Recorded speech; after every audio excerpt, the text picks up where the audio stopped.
It was December 1985 when Jimmy Cliff returned to his hotel room in Los Angeles after receiving his third Grammy nomination for Best Reggae Performance, feeling exhausted and somehow empty despite the glittering celebration that had just honored his latest consciousness-raising album.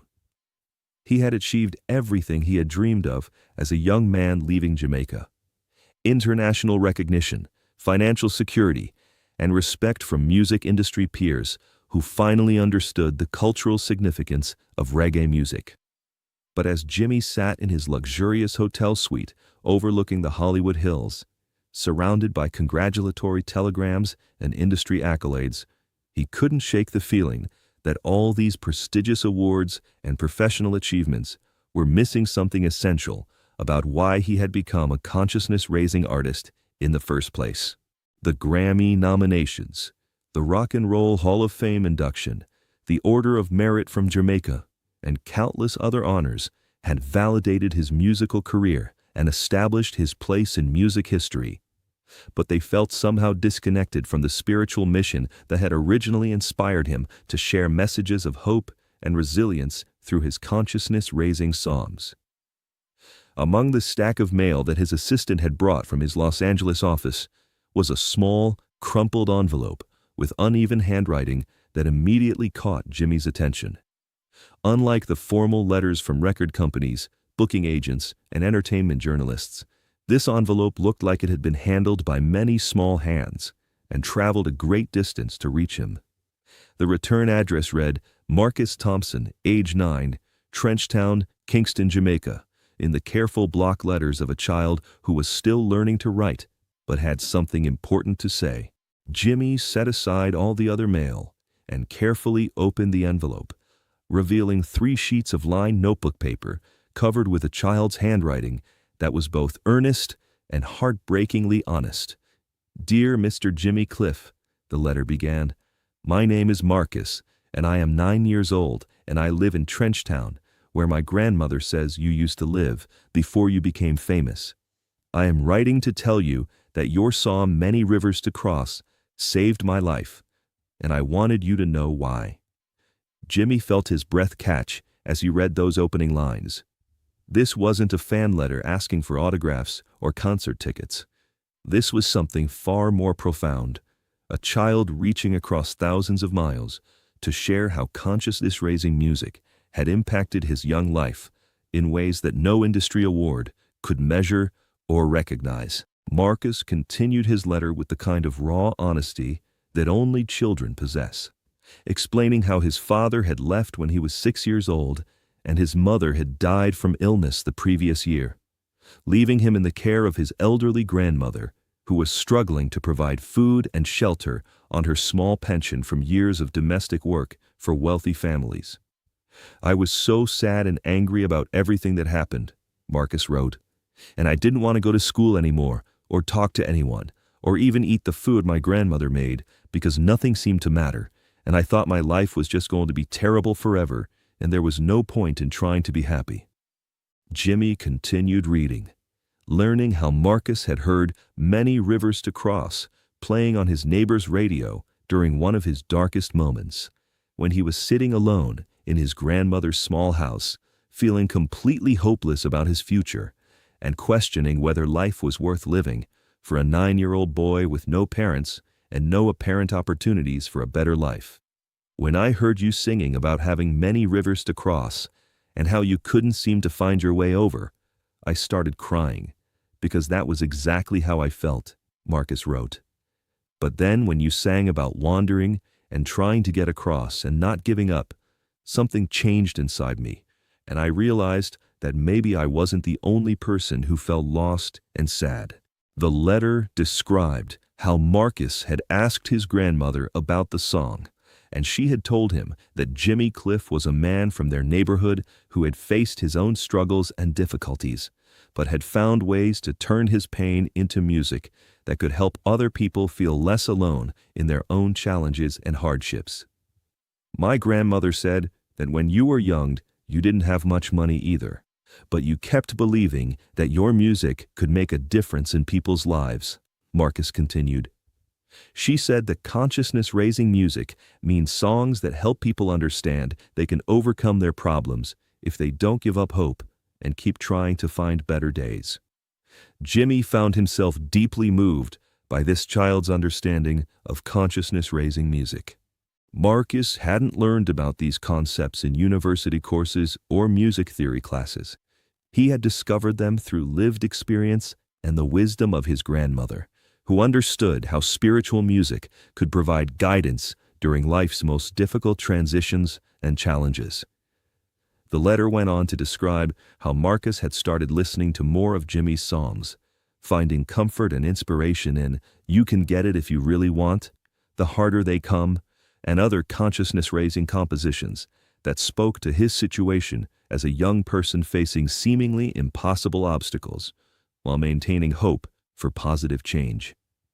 "I learned all the words to your songs, and I sing them when I'm feeling scared or lonely," Marcus wrote. "When other kids at school make fun of my old clothes, or when I'm hungry because we don't have enough food, I remember your songs about being strong and persistent, and not letting difficult circumstances defeat your spirit or destroy your dreams." Marcus described specific instances where Jimmy's consciousness-raising music had helped him navigate daily challenges that would overwhelm many adults. When bullies at school targeted him because of his patched clothes and lack of proper school supplies, he would silently sing, "You Can Get It If You Really Want" to himself, finding strength in the message that persistence and determination could overcome temporary setbacks. When his grandmother fell ill and couldn't work for several weeks, leaving them without income for food or medicine, Marcus organized a small fundraising effort in their neighborhood, going door to door and explaining how they needed help while maintaining the dignity and hope that Jimmy's consciousness-raising music had taught him. "I didn't beg or feel sorry for myself," Marcus wrote. "I told our neighbors about my grandmother's situation and asked if they could spare anything to help, but I also offered to do small jobs like sweeping or carrying water in exchange for whatever assistance they could provide. Your songs taught me that asking for help doesn't mean giving up your pride or your responsibility to contribute whatever you can." But the most powerful part of Marcus's letter came when he described how Jimmy's consciousness-raising music had inspired him to help other children in his community who were facing similar challenges. Despite being only 9 years old and dealing with his own significant hardships, Marcus had organized informal gatherings where local children could share their problems and sing Jimmy's songs together. "We call it our consciousness circle," Marcus explained, "and we meet under the big mango tree near my house every Sunday afternoon. I teach the other kids your songs, and we talk about what the words mean and how they can help us deal with our problems instead of giving up or getting angry all the time." Jimmy was amazed to read about this 9-year-old child who had not only found personal strength through consciousness-raising music, but had also become a community leader, using these spiritual messages to help other young people develop resilience and hope despite their challenging circumstances in one of Kingston's most economically disadvantaged neighborhoods. Marcus described how their consciousness circle had grown from 3 children to over 20, including teenagers and even some adults who found comfort in gathering together to discuss how consciousness-raising principles could be applied to real-life situations involving poverty, family problems, educational challenges, and social pressures that affected their daily lives. "The older kids help the younger ones with homework, and we share food when someone's family doesn't have enough," Marcus wrote. "We also practice your songs together, and sometimes we perform them for people in the neighborhood who are feeling sad or discouraged, because music has the power to remind people that they're not alone in their struggles." Jimmy realized that this 9-year-old child had created exactly the kind of consciousness-raising community that he had always hoped his music might inspire. Marcus wasn't just listening passively to these songs. He was actively using them as tools for building connections, providing mutual support, and creating positive change in his immediate environment, despite having no resources or institutional backing.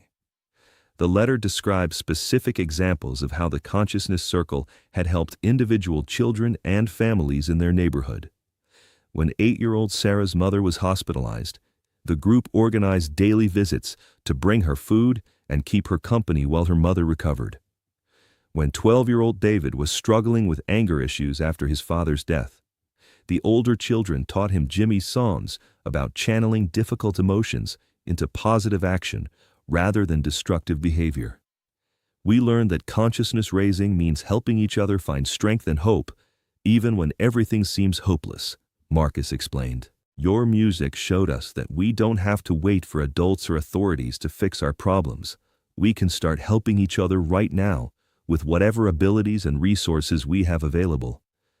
The letter concluded with Marcus expressing gratitude for Jimmy's consciousness-raising music and explaining how it had taught him that even young people facing difficult circumstances could find ways to help others, while also working toward their own goals and dreams for better futures. Thank you for making music that helps people like me understand that we don't have to stay sad and hopeless forever, Marcus wrote. Your songs taught me that consciousness raising means using whatever strength and knowledge you have to help other people find their own strength and hope, even when you're still working on your own problems and challenges. Marcus added that he planned to keep studying hard in school despite the difficulties, because he wanted to become a teacher who could help other children in Jamaica and around the world understand how consciousness-raising principles could provide guidance for overcoming obstacles and building stronger, more supportive communities. Maybe someday I can write songs like you do, Marcus concluded. But right now, I'm learning how to be a consciousness-raising person in my own neighborhood by helping other kids believe that they can get through hard times if they support each other and don't give up on their dreams. Jimmy immediately canceled all his scheduled meetings and obligations for the rest of the day, spending hours carefully reading and rereading Marcus's letter, understanding that this 9-year-old child had articulated something profound about the true purpose and impact of consciousness-raising music that all the music industry professionals and academic critics had somehow missed. The handwriting was careful but uneven, showing the effort Marcus had put into making sure every word was legible and meaningful. Some sentences had been erased and rewritten, suggesting that this child had spent considerable time choosing exactly the right words to express his deep gratitude and to explain how consciousness-raising music had literally saved his life during his darkest moments. Jimmy was particularly moved by Marcus's description of specific moments when individual songs had provided guidance and strength during concrete challenges. When Marcus wrote about singing "You Can Get It If You Really Want" while being teased at school, Jimmy could visualize this brave 9-year-old boy finding courage through consciousness-raising lyrics that had been written years earlier.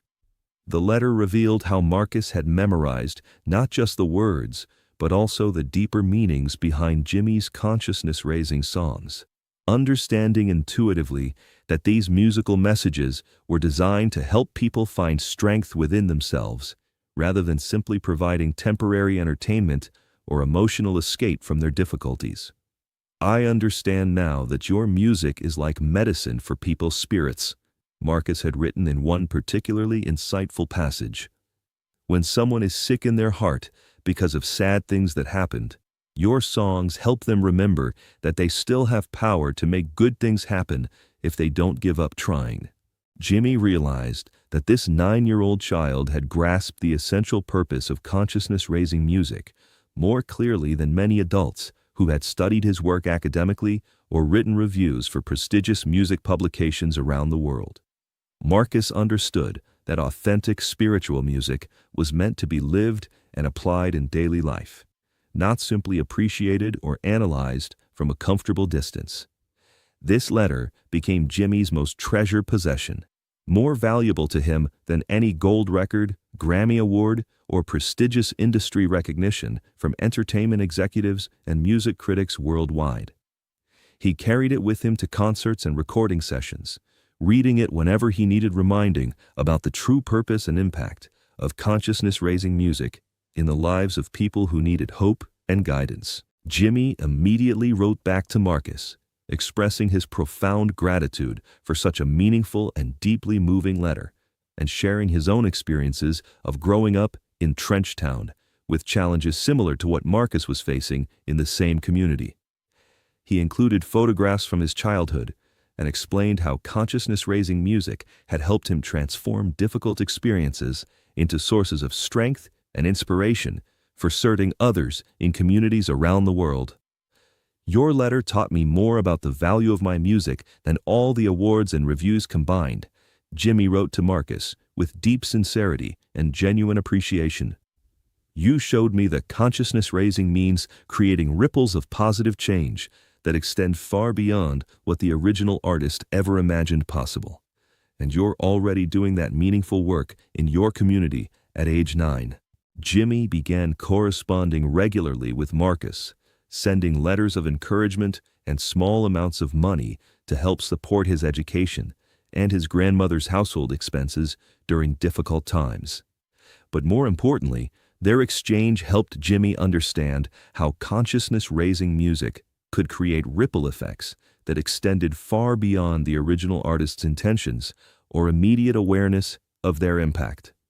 Marcus's consciousness circle continued growing and eventually caught the attention of local community organizations and international charities that recognized the power of music-based programs for helping young people develop resilience and leadership skills while addressing real social challenges in their neighborhoods. Jimmy arranged to visit Marcus and his grandmother during his next trip to Jamaica, witnessing firsthand how the consciousness circle had transformed from informal gatherings under a mango tree into a structured program that was helping dozens of children and families in Trenchtown develop practical skills for overcoming poverty and building stronger communities.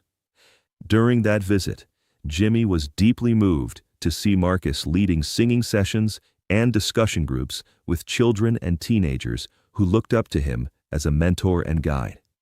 Despite still being a child himself, Marcus had developed remarkable wisdom about how consciousness-raising principles could be applied to real-life situations involving family problems, educational challenges, and social pressures.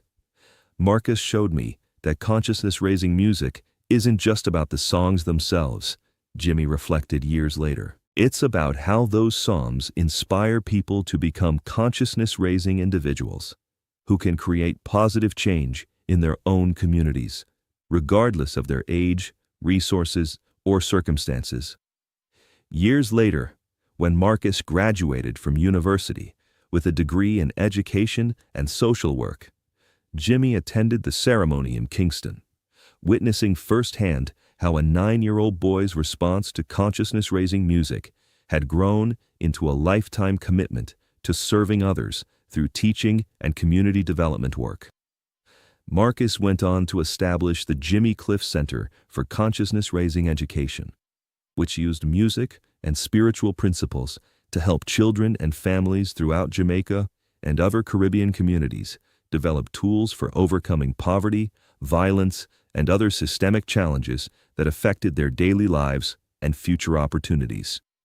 The program became a model for similar initiatives worldwide, demonstrating how consciousness-raising music could serve as the foundation for comprehensive community development efforts that addressed both immediate needs and long-term goals for positive social change through education, mutual support, and spiritual growth. Jimmy often spoke about Marcus's letter in interviews and public appearances, explaining how that handwritten message from a 9-year-old child had taught him more about the true value and impact of consciousness-raising music than all his professional achievements and industry recognition combined. "Awards and accolades are wonderful, and I'm grateful for the recognition," Jimmy would explain. But Marcus's letter reminded me that consciousness-raising music isn't about winning awards or impressing critics. It's about touching individual lives and inspiring people to find strength they didn't know they had, then using that strength to help others in their communities. the story of Marcus's letter became legendary among consciousness-raising artists and community organizers worldwide, serving as a powerful example of how authentic spiritual messages could create profound impacts that extended far beyond entertainment or commercial success to address real human needs and social challenges. Jimmy kept Marcus's original letter in a frame on his desk at home in Jamaica, where he could see it every day as a reminder of why he had become a consciousness-raising artist and what he hoped to accomplish through his continued work in music, education, and community development.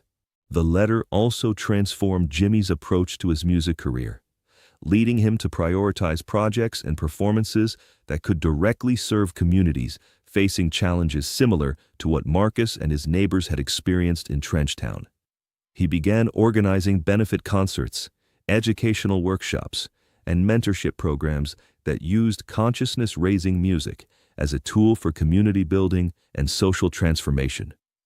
Music industry professionals who heard the story of Marcus's letter began reassessing their own definitions of success and impact, understanding that the most meaningful achievements in consciousness-raising music often occurred far from recording studios and concert halls, in the daily lives of individuals who found strength and inspiration through authentic spiritual messages.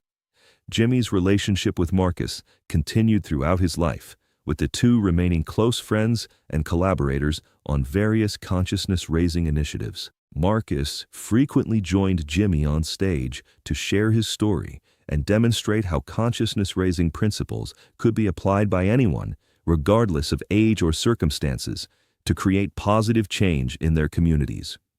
The impact of Marcus's consciousness circle eventually reached international attention, with educators and social workers from around the world visiting Jamaica to learn about their methods for using music and spiritual principles to build resilience and leadership skills among young people facing systemic challenges.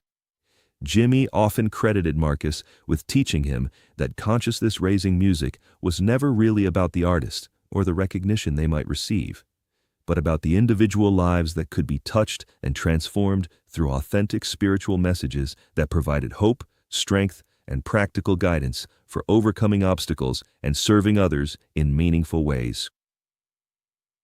If this incredible story of how a handwritten letter from a 9-year-old boy in Kingston became Jimmy Cliff's most precious award and reminded him of the true power of consciousness-raising music to transform individual lives and entire communities moved you deeply and profoundly today, make sure to subscribe immediately and hit that notification bell for more amazing tales of how authentic artistic expression can create ripple effects of positive change that extend far beyond what any traditional award or recognition could measure or acknowledge.